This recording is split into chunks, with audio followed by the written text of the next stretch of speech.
Voilà, donc nous allons travailler sur l'outil Spline et on va voir un petit peu tout ce qu'il faut connaître sur cet outil. Pour cela, nous allons ouvrir une esquisse dans le plan de face et je vais aller dans le gestionnaire de commandes, aller chercher cette spline. Je vais simplement ici appuyer sur la petite flèche noire pour vous montrer les possibilités de création. Je peux créer une spline de façon classique, je peux créer une spline de style et je peux créer également des courbes pilotées par une équation. Je vais pour l'instant me préoccuper de la spline classique. Donc cette spline classique, je vais la construire tout simplement en créant des points. Donc j'ai créé un premier point fusionné sur le repère ici. Donc un premier point, je relâche, je refais un clic, je refais un clic, je refais un clic, voilà. Et donc par exemple ici, je construis une spline par 4 points. Je vais faire Escape pour quitter le mode spline. Et ces points, nous allons les appeler des poignées. Ces poignées, je vais pouvoir les manipuler. Donc je peux cliquer dessus, rester cliqué et je vais pouvoir déplacer voilà, cette poignée où je veux. Je peux faire la même chose avec toutes les autres poignées, sauf la première. Pourquoi? Parce que la première, eh bien, elle a été contrainte sur le repère. D'ailleurs, vous avez ici un symbole de contrainte qu'on retrouve ici dans la propriété du point, coïncidence 0. Et si je voulais par exemple détacher ce premier point de l'origine, il faudrait que je supprime cette relation. Alors vous pouvez le faire en cliquant sur la petite icône qui est ici et puis en faisant supprime ou bien fonction FN touche arrière sur un Mac, c'est ce que je fais moi. Voilà. Ou alors vous auriez pu le faire en supprimant, en faisant un clic droit ici et effacer la relation. Et à partir de là, évidemment, je vais pouvoir déplacer ce point. D'accord? Bien. Donc, ça c'est une première chose. Deuxième chose, en cliquant sur une poignée, vous faites apparaître une tangente. D'accord? On verra comment on peut manipuler cette tangente. Il y a des choses à connaître là-dessus. Si je clique sur la spline, dans ce cas-là, je fais apparaître toutes les tangentes. Et donc, toutes les tangentes sont accessibles. Et je vais pouvoir donc manipuler ces tangentes pour gérer la forme de cette spline. Voyons maintenant un petit peu les relations. Donc imaginons que je trace un cercle comme ceci, voilà, et je vais par exemple avec la touche CTRL demander à ce que ce cercle et cette spline soient tangents. Donc il va me créer une tangence et vous voyez que effectivement je vais pouvoir déplacer mon cercle le long de cette spline parce que j'ai demandé à avoir une relation de tangence. Si je clique sur la spline, eh bien, je vois apparaître effectivement une relation de tangence. Je le vois apparaître ici, je le vois apparaître par ce symbole. Même chose, je peux sélectionner ce symbole et faire effacer, ou bien alors, la spline étant sélectionnée, faire un clic droit et faire effacer. Je supprime à nouveau cette tangence. D'accord? Donc ça, c'est pas un souci. Je peux également, par exemple, sélectionner ce point, avec la touche CTRL, sélectionner ce point et demander à ce qu'il soit coïncident. D'accord? Et à partir de là, évidemment, je vais avoir, si je clique sur le point ici, je vais bien avoir une relation de coïncidence. Et je peux supprimer, bien sûr, cette relation de coïncidence. Donc voilà pour les relations que nous pouvons avoir. Autre relation également possible, si je clique sur la spline, c'est de rendre cette spline fixe. Donc si je clique sur fixe, donc vous voyez que au niveau de la relation existante, ça s'appelle constante 0, ma spline est devenue noire et elle n'est plus accessible. Voilà, tout est fixé, tout est figé. D'accord? Donc si je veux retrouver la liberté de mouvement de cette spline, eh bien je la sélectionne et je supprime cette relation. C'est important de le savoir parce que quelquefois, il peut arriver qu'on fasse une fausse manœuvre et puis qu'on se dise mince, comment faire pour rendre effectivement la liberté de manœuvre de cette spline. Petite chose aussi, c'est quand je clique sur cette spline, vous voyez que j'ai une petite fenêtre contextuelle voilà, qui me permet justement de la rendre fixe.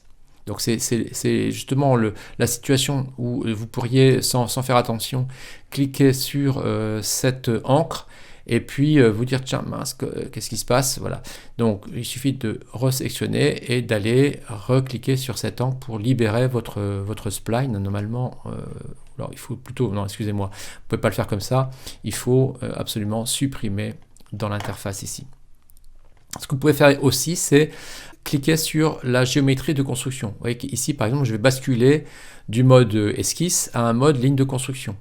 Donc là, c'est une ligne de construction, c'est pas considéré comme une esquisse. Ça peut être utile lorsque vous avez besoin d'avoir un guide pour une raison ou une autre. Hein. Vous savez que moi, je travaille beaucoup avec des lignes de construction, ça aide souvent les choses. Donc là, je reclique dessus, je rebascule en mode donc normal, en fait, hein, en mode esquisse.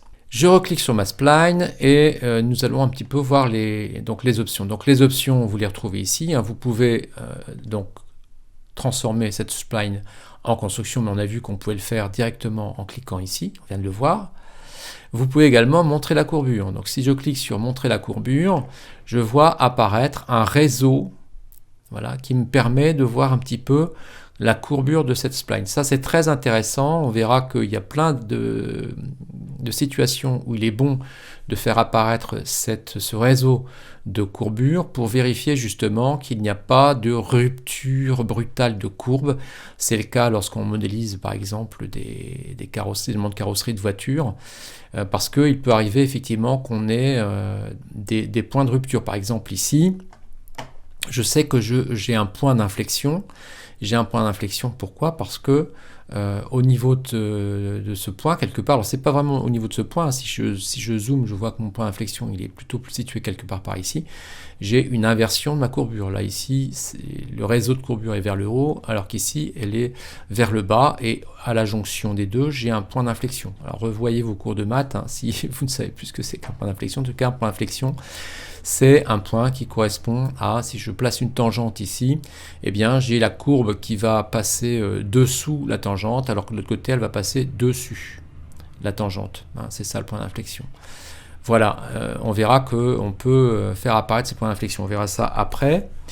Qu'est-ce que je peux vous montrer d'autre? Eh bien, c'est les paramètres, justement. Alors, on va cliquer sur la spline et on accède ici aux paramètres. Alors ici vous êtes positionné sur 1. 1 c'est quoi? Bah, c'est la première poignée, d'accord, qui est à 0, 0. Et on voit que si je clique sur les petites flèches ici, je ne peux pas modifier ces valeurs parce que je suis contraint sur l'origine du repère.